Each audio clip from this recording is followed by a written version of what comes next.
ଏଇଟା ଆମର ଆରିସା ପିଠା ହବ ତା ପାଇଁ ଚୁନା ହେଇଛି। ଚାଉଳଟା ଆମର 6 ଘଣ୍ଟା ଖଣ୍ଡେ ବତୁରିକି ରହିଥିଲା ତାପରେ ତାକୁ ଛାଣିକି ଓଦାରେ ଗ୍ରାଇଣ୍ଡିଙ୍ଗ କରାହେଇଛି। ତାପରେ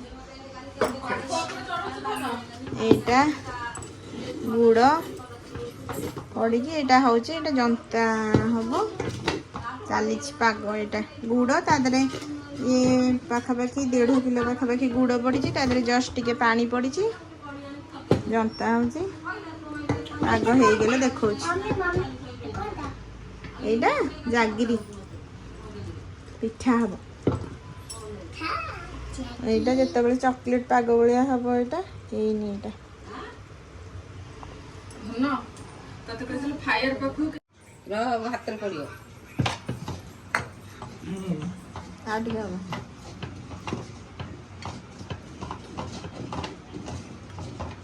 ଏଇଟା କଣ ନୂଆ ପାଗ ଏଇଟା ଏଇଟା ହଁ ଉଖୁଡ଼ା ପାଗ ଯେ ଉଖୁଡ଼ା ଏଇ ଆରିସା ପାଗ ଯେ ଉଖୁଡ଼ା ପାଗ ଯେ ଏମିତି ପକା ଏମିତି ପକା ଆଉ ଟିକେ ଟାଣ ହେଇଯାଉ। ସେ ପୁରା ଗୋଲ ଚକଲେଟ୍ ହବ ଯାଇ ପଡ଼ିବ ଟାଣ ପାଗ ହବ। ଇଏ କର ତମେ ଆରିସା କେବେ କଲ ତମକୁ ଆସୁନି ବା ତମେ ଠିକ୍ ଜାଣିଛ।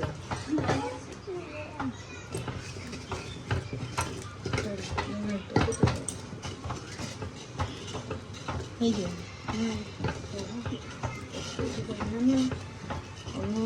ତା ପାଇଁ ଟିକେ ଧନ ଚକଲେଟ୍ ପଡ଼ିଥିବ। ଖାଲି ଚାଇଁ ଚାଇଁକି ଫେରି ପକଉଥିବୁ।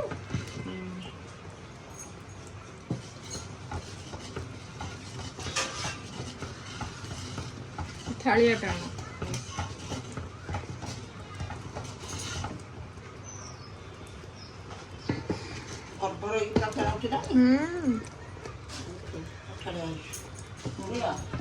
ବେଶୀ ଟାଇପ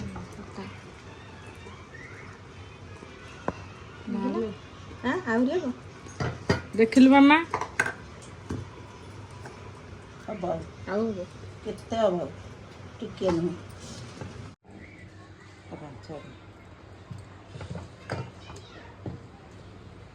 ଆଉ ଟିକେ ଆଉ ଟିକେ ଜଷ୍ଟ ଟିକେ ପକେଇ ଦେ ତ ଭିତରେ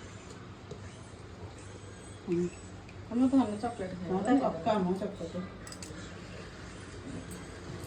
ରେଡ଼ି ଚକଲେଟ୍ଟା କରିବା ବା ସେଟା ପାଗ ହେଲା ସିଏ ଭଲ କିନା କହିଲା ଦେଖେ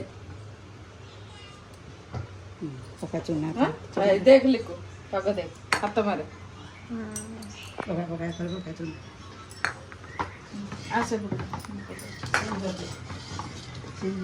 ଧାନ ଧାନ ପକା ତାକୁ ଆଗ ଗୋଟା ଧିଆଟା ପକେଇ ଦେଇକି ମିଡ଼ିୟମ ଦେଇକି ଆକୁ ଗୁଲା ପକା।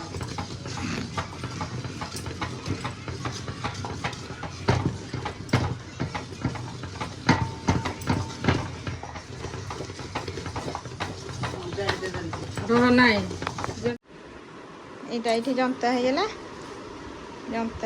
ଏମିତି ହବ। ଏଇଟା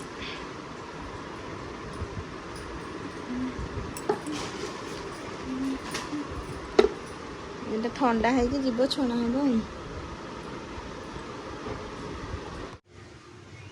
ତେଲ ତାତିଲାଣି ଆଉ ଟିକେ ତାତିବ।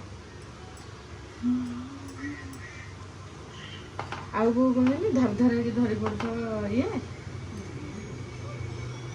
ଛୋଟ କରୁନ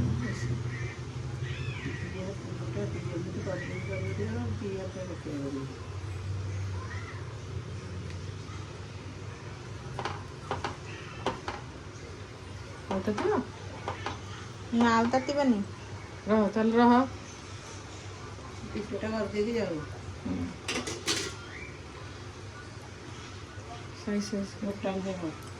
ପତ୍ର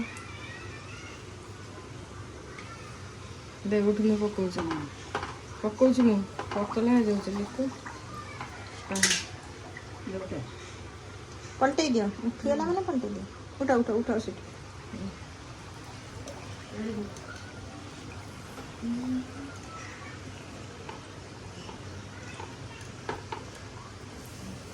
ନାଇଁ ଗୋ ଭାଇ ପକା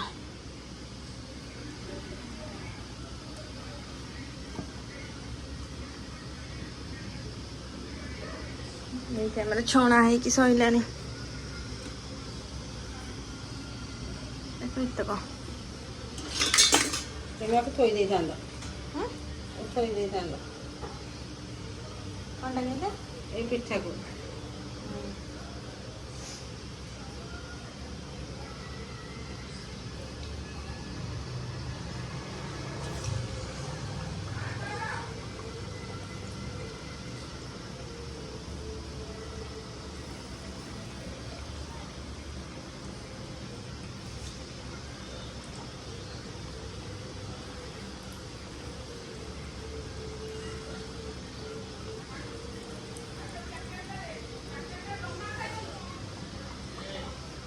ଆଉ ସେତକ ରହିଲା ଥାଳିଆରେ ରହିଲା।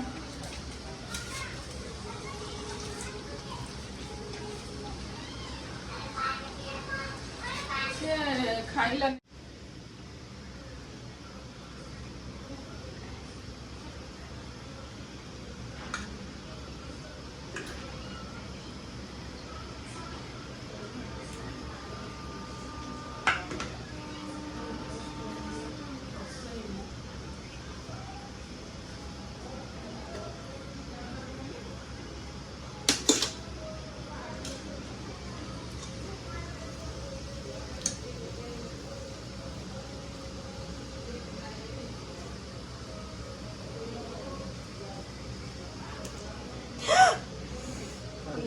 ବାଗେଇ କର।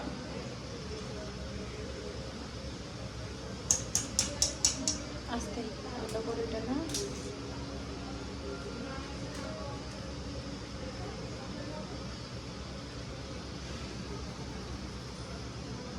ବି